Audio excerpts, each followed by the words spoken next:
Hi friends, welcome to the accountancy class. Today, in this module, we are going to learn about the term subsidiary books. In the previous module, we have learned that all the business concerns record their transactions on the basis of documentary evidence. That documentary evidence is known as voucher.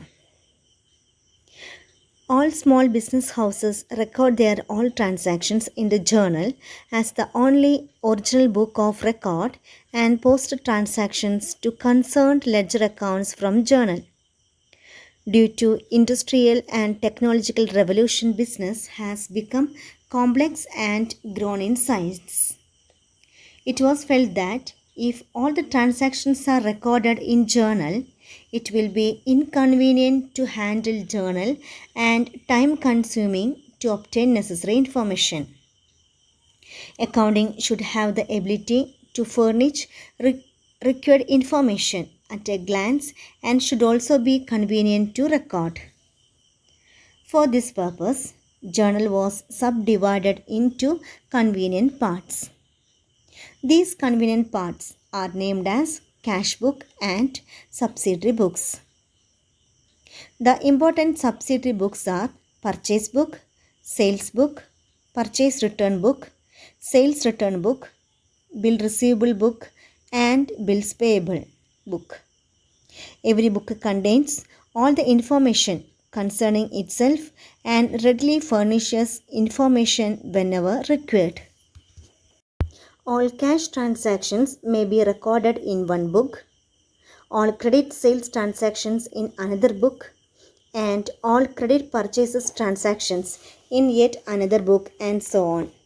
These special journals are called day books or subsidiary books. Transactions that can't be recorded in any other special journal are recorded in journal is called journal proper. Special journals provide economical and make division of labor possible in accounting work. Subsidiary books are the books of original entry. In the normal course of business, a majority of transactions are either relates to sales, purchases or cash. So we record the transactions of the same or similar nature in one place, that is the subsidiary book. And we record these transactions in chronological order. This actually saves a lot of man hours and tiresome clerical work. Instead of journalizing each entry, they are recorded into various subsidiary books. The important subsidiary books used in accounting are cash book, purchase return book, sales return book, bill receivable book, bills payable book, and journal proper. First one is cash book. Cash book is a book in which records the receipts and payments of only cash transactions. The different types of cash book are single column cash book, double column cash book, and petty cash book. Second book is purchase book. Purchase book is a book which records all the credit purchase of goods of the company. The next book is purchase return book. Purchase return book is a book which records all the return of credit purchase of the goods of the company.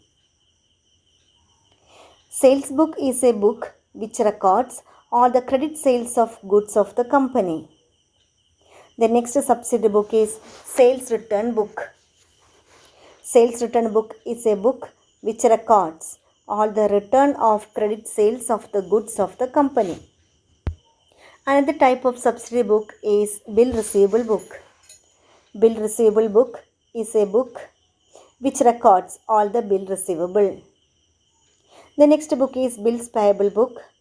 It is a book which records all the bills payable. And the last book is journal proper. All the transactions which are not recorded in the above books, that is cash book, purchase return book, sales book, sales return book, bill receivable book, and bills payable book, are recorded here. A book maintained to record transactions which do not find place in special journal is known as journal proper or journal residual. The important transactions to be recorded in journal proper are opening entry, adjustment entries, rectification entry, transfer entries, and other entries. Other entries includes journal entry for loss of goods by fire, theft or spoilage, transaction in respect of consignment and joint venture, endorsement and dishonor of bills, goods distributed as sample for sales promotion, goods withdrawn by the owner for personal use, etc. The important advantages or merits of preparing subsidiary books are: first point, saving labor hours. Recording in a subsidiary book saves a lot of time and clerical hours. Firstly, there is no need to journalize and or give narrations for every transaction. It helps to reduce the time it takes to completely record a transaction. Since we use a number of subsidiary books, various accounting processes can be undertaken simultaneously. This will save the time of the clerks or accountants. Second point is division of work. In place of one journal, we have several subsidiary books. So, the resulting work may be divided among several members of the staff. This will save time, improve efficiency, and result in fewer errors as well. Third point is specialization of work. If one person maintains the same subsidiary book over many years, he acquires full knowledge and understanding of the work. We can say that he becomes a specialist in one type of the transaction. He becomes very efficient in handling such transactions and hardly any error gets made. Fourth merit is, or fourth advantage is, easy for reference. When transactions of all types are in the same subsidiary book, it becomes easy to search for them. Whenever any information is needed, we directly refer the subsidiary book to get said information. The next point is easier for checking. If the trial balance does not match, it will be much easier to locate the error thanks to the existence of separate books, that is subsidiary book. Same goes if you want detect fraud. The other advantages of preparing subsidiary books are: it enables division of work among accounting personnel by assigning with separate books, and it increases the efficiency of the personnel as they perform same activities daily. The next point is it helps to save time and labor by recording similar type of transaction in a separate book.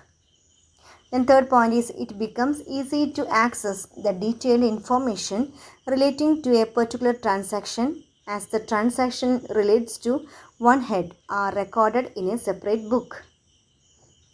Next point is it helps to install internal check system as the subsidiary book maintained by a clerk is automatically checked by another clerk. Subsidiary books also helps to maintain accounts and thus avoids the necessity of journal entries. Then last merit or advantage is the existence of separate books helps in the detection of errors quickly. These are the important merits or advantages of preparing subsidiary book. Thank you.